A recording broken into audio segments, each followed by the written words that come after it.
consistency is key. So we don't necessarily have control over anything but our effort. Rehab can be hard. Injuries are hard. Nobody's coming in the door to see me because they're excited to be there. Everybody's coming in because they've had an injury of some sort. It's either chronic pain or something new has happened, and they have an injury. So just knowing how to be consistent and not bullish with your approach to recovery is going to actually be way faster to get you where you want to be than being impatient and inconsistent.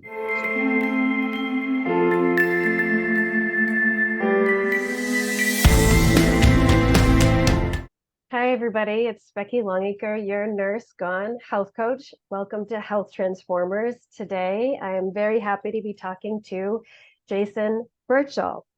Jason Burchell owns and runs Resilience Physical Therapy and Wellness. He brings 25 years of experience. His board certified in orthopedic physical therapy and credentialed in mechanical diagnosis and treatment, also known as the McKenzie Method. He has former certifications as a personal trainer and a level 1 CrossFit trainer. Jason started Resilience Physical Therapy in 2020 because he felt that patients in the Lewiston-Auburn area and Oxford Hills communities deserved a better option than the standard level of care being offered at most clinics. He believes that the right approach to care will have cascading benefits for far after his patients are discharged from care.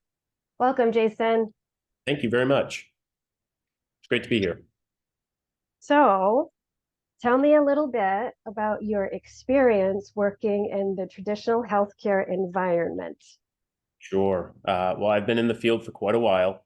So I started my journey in Maine about 20 years ago, 22 years ago now, actually, this month, and started doing home care for an agency. And I did that for a number of years and decided that I needed a change. So I went to a hospital-based outpatient setting. I ended up working there for about 10 years. And there was a lot of things that were good about it. I had a great team around me. I was able to actually become the supervisor for the outpatient team and ran a clinic with PTs, OTs, and speech, but really became frustrated with being held down by where I thought the clinic could actually go within our specialties because of the organization's goals not coinciding with that. So ultimately, I decided I either needed to get out of the field or change jobs. So I changed jobs and went and worked for a private practice for about 2 years. And it was okay. Again, it was one-on-one care, which I appreciated. I felt I was able to do what I wanted to be able to do from a clinical standpoint, but then we were sold to a corporate entity.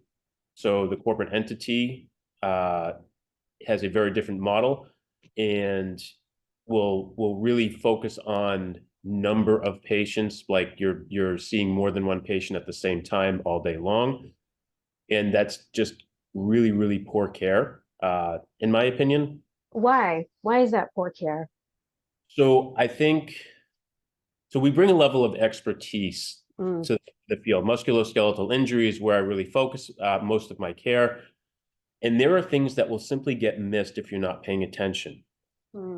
Already we have the burden of documentation, trying to meet insurance needs, making sure that our regulatory status is being met just with all of those things.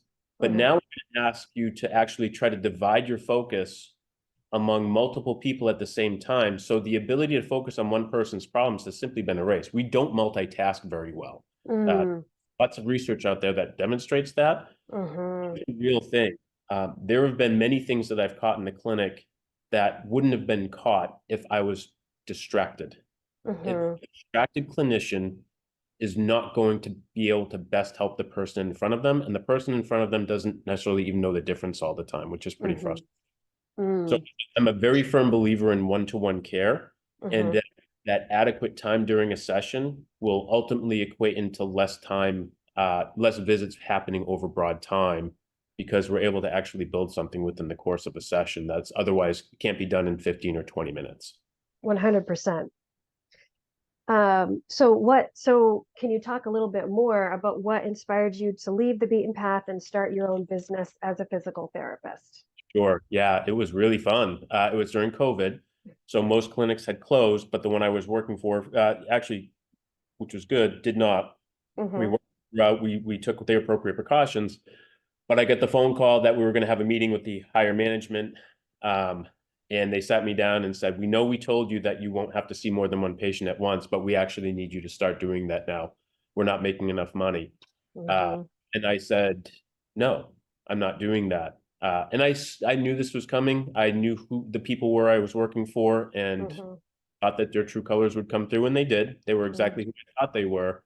Hmm. So uh, at that point, I had already been thinking I may need to be prepared to try to do this thing on my own, Hmm. uh, and answer the question: is this something that I can actually pull off? Can I prioritize the patient care and still make a living to support my family in a way that doesn't compromise my principles? And so Hmm. that would be to start my own practice.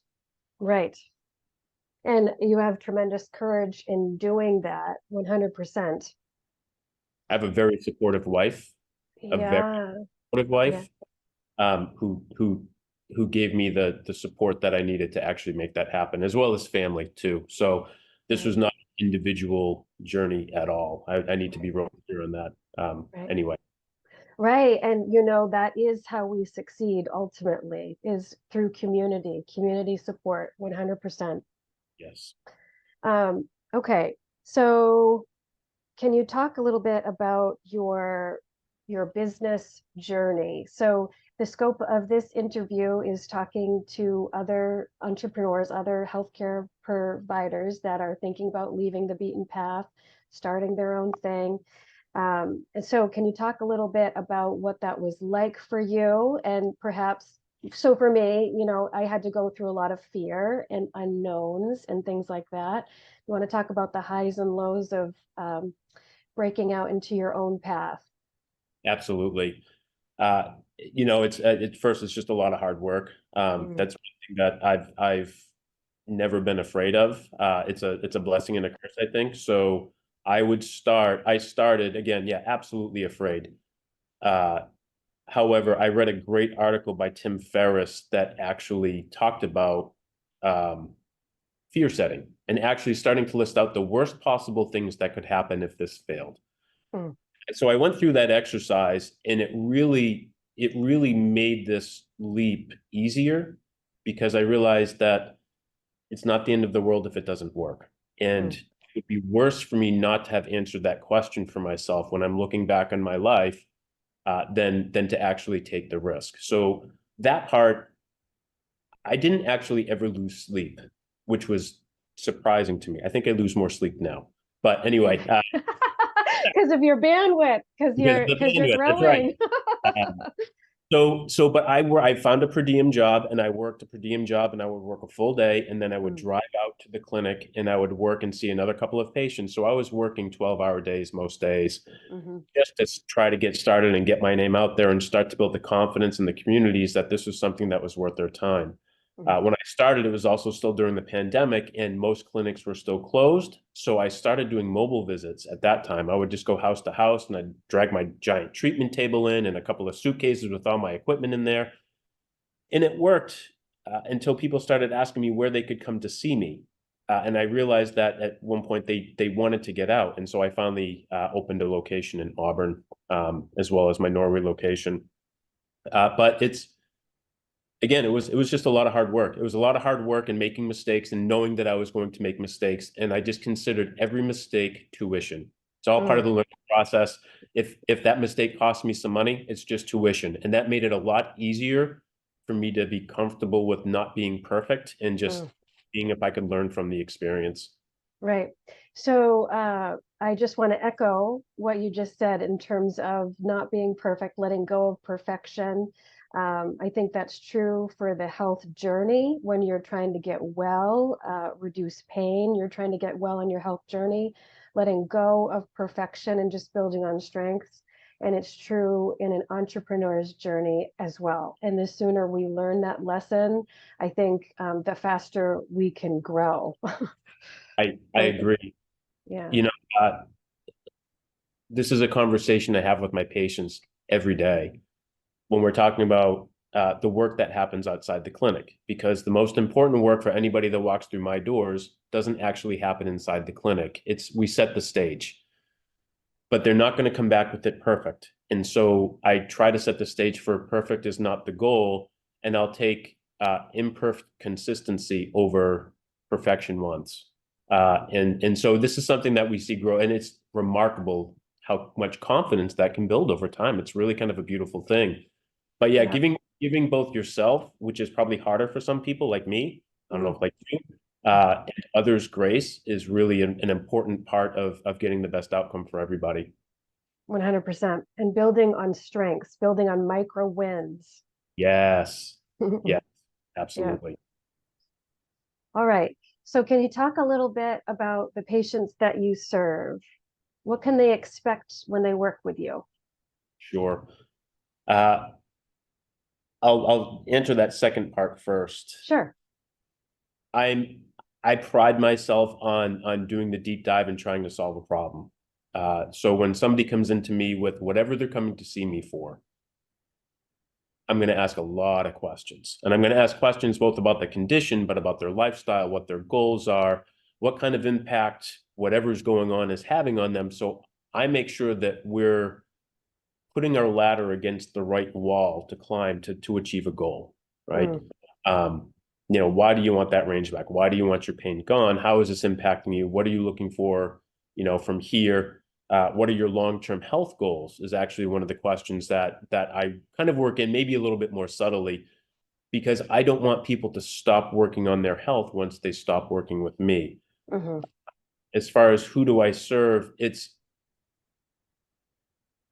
a pretty broad spectrum. This is a question that comes up weekly. Who is a good referral for you?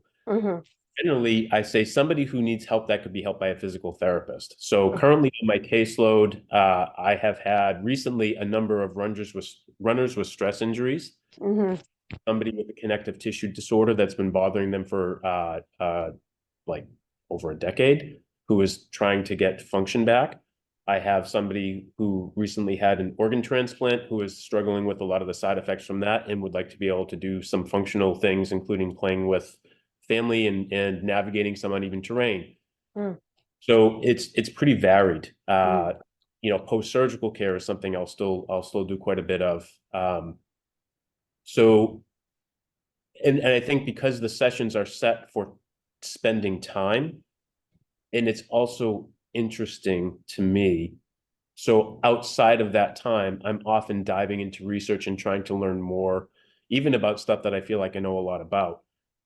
There's just constantly more information coming out. So my practice continues to evolve every month, every week, every year, to make sure that I'm doing the best possible thing for each person that walks through the door. And it's really fun. It's a really fun thing to be able to actually do that with a patient.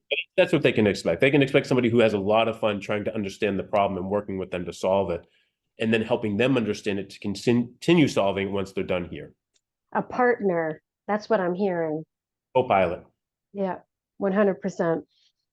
Yeah, absolutely. Okay, so you're a non-participating provider. Can you explain what that means to your audience? Sure. This is the very boring part of the interview, so I apologize to But people are going to want to know. So I'm what you would call a hybrid physical therapy practice. I don't work with most insurance. I have a set rate, but if you're an out of network, if I'm not in your insurance network, I simply give you a very discounted rate, and it's a flat price per session. The exceptions to that are Medicare and workman's comp, and there's a few reasons for that. For Medicare, I'm a non-participating provider, which basically means I will still send the claim to Medicare, but the patient will pay me up front. I'm not going to chase co-pays. I'm not going to chase I'm not going to try to do the math with that person right there. I'm going to simply get it sent out, and then Medicare will send my patient a check. And I was really hesitant to do this when I started, but was convinced by a few people that it was worth me trying, and I don't regret it. And the biggest reason why I'm glad that I do it is because it opens up my practice to a population that might otherwise not be able to access my services. Mm-hmm. It also holds an accountability level. If you Mm-hmm. are coming in and actually being able to like ask to foot the bill up front, Mm-hmm. knowing that you're going to get reimbursed whatever the 80% is or whatever it is, Mm-hmm. it becomes a little bit more real. My patients tend to be a bit more invested in what's going on within the clinic. It's easy to go into a therapy clinic 2 or 3 times a week and spend your $20 copay and have maybe 5 or 10 or 15 minutes with your therapist Mm-hmm. and not even know what you're doing, being left to rot on a machine. But that's not what you're going to get when you come in here. You're going Mm-hmm. to come in here and get the deep dive, the homework, the understanding, the ability to communicate between sessions. And so if I'm going to dedicate that much effort, I want that same effort returned by my patients because Mm-hmm. be what leads us to the best outcome. And so Mm-hmm. is that scene simply accepting that, like, hey, I'm willing to put my finances toward this. And again, with my non-participating status with Medicare will reimburse you, then already we're ahead of the game. Our outcomes are Mm-hmm. just much better as a result. 100%. So your patients have skin in the game, and sometimes that's just the truth of it. Sometimes people need to be put their money where their mouth is in terms of what they want out of their experience. Um, so in my case, I do health savings accounts and flexible spending accounts, but it's not guaranteed. And so they have to do the money up front, and then they work on their wellness program after the fact. Sure. But Yep. skin in the game. Yep. Okay. Absolutely. So can you talk a little bit about your patient's journey? How do they know that you exist? How are they exposed to you? And how do they sort of make the journey to you and make contact with you for service? Sure. Love that. Well, you and I, before the interview started, kind of discussed our social media woes. I do have Instagram and Facebook, but I rarely post. I'm old and I don't like these things all that much, and I'm not very good at it. But they're out there. Right. But you can go to my website at resilienceptw.com, and that explains the services. You can also contact me through that. The biggest way that I get referrals are word of mouth Mm, between uh, my patients, current or former, telling their friends about their experience, which happens a lot, especially if people have not had a good experience with physical therapy. A lot of those patients end up in my door. I am in a BNI group, which has mhm, been absolutely instrumental in helping get the word out there about the practice, and they've been incredibly supportive. And it's also been really great for me to be able to understand what other businesses in the community are available and to be able to recommend them to my patients with confidence. mm, So it's a win-win there. mhm, I've also worked hard to make sure that I'm building relationships with coaches and trainers that I trust. So mm, I have 3 locations. 2 of them are associated with gyms, uh, simply because being present there sometimes helps answer questions. And those questions being answered can sometimes lead to somebody having a little bit more interest or knowing that they have a resource they could go to. But the other thing that it does is it helps me identify good quality of coaching or training. And so if somebody's looking for something like that and they ask me, I can say, hey, I have some resources that I trust. So mhm, you need to build that over time. And it's been remarkable what that can do long term for the health of my patients, mhm. beyond being done with physical therapy. So it's been great. Awesome. Whole person care, patient-centered 100%. care, and community supports for care. Absolutely. Yeah. I think all of those are really critical. Yeah. Yeah, And different people need different things, right? I mean, right. some people are going to do great in like a CrossFit class where there's a bunch of other people pushing them, and there's other people that will like really do best with just a home program that they can follow on their own, and then there's people that could use a trainer, and Mhm. so really kind of reading what each patient needs and where they might thrive, and Mm, planting the seeds for continued work is great to be able to do. absolutely. Empowerment. Yes. Okay. So if there's one thing you would like to say to your patients, what would it be? Ooh, one thing I'd like to say to my patients: consistency is key. So we don't necessarily have control over anything but our effort. Rehab can be hard. Injuries are hard. Nobody's coming in the door to see me because they're excited to be there. Everybody's coming in because they've had an injury of some sort. It's either chronic pain or something new has happened, and they have an injury. So just knowing how to be consistent and not bullish with your approach to recovery is going to actually be way faster to get you where you want to be than being impatient and inconsistent. So yeah, consistency is key if I had to boil it down. Okay. And then if there's one thing you'd like to say to another healthcare professional thinking about starting a business, what would it be? The community needs you. The community needs you. Okay. The community needs you. I thought you were going to say consistency is key because it's it's the Also that. same. The community needs you. The Okay. community needs you. We need the Becky Longacres out there. We need our direct primary care providers. We need our independent therapists out there, because the model is not built for health. The model is built for sick. And it's a great job with I have sickness and I need to get back to a baseline that maybe wasn't great. But it does a really poor job actually helping us become well and healthy. So if you're burnt out and you don't feel like this is the right thing for you anymore, maybe just kind of expand beyond and start looking at the continuum a bit more broadly and understand that the community needs you. And it is possible. It is possible to break the mold, to leave the beaten path, to help people in a satisfying and productive and results-driven way. 100%. Absolutely. Yep. Okay. So do you have any closing thoughts before we wrap it up? I appreciate the opportunity to be here. I appreciate what you're doing, and I'm excited to see your services available in the community, and really grateful that we've been able to connect. I feel really, really fortunate to be able to do what I do, and I think that means you're probably doing something right. So again, I guess I would just like to thank you. Certainly, if anybody has any questions or that they could help me with, I would encourage them to reach out. I'd be happy to try to get back to them as quickly as possible. Even if they're not going to end up a client, that's okay. That's like, I'm here to be, I'm here to also be a resource for the community, not just for the patients. 100%. Jason Burchell, thank you for joining us. Thank you so much.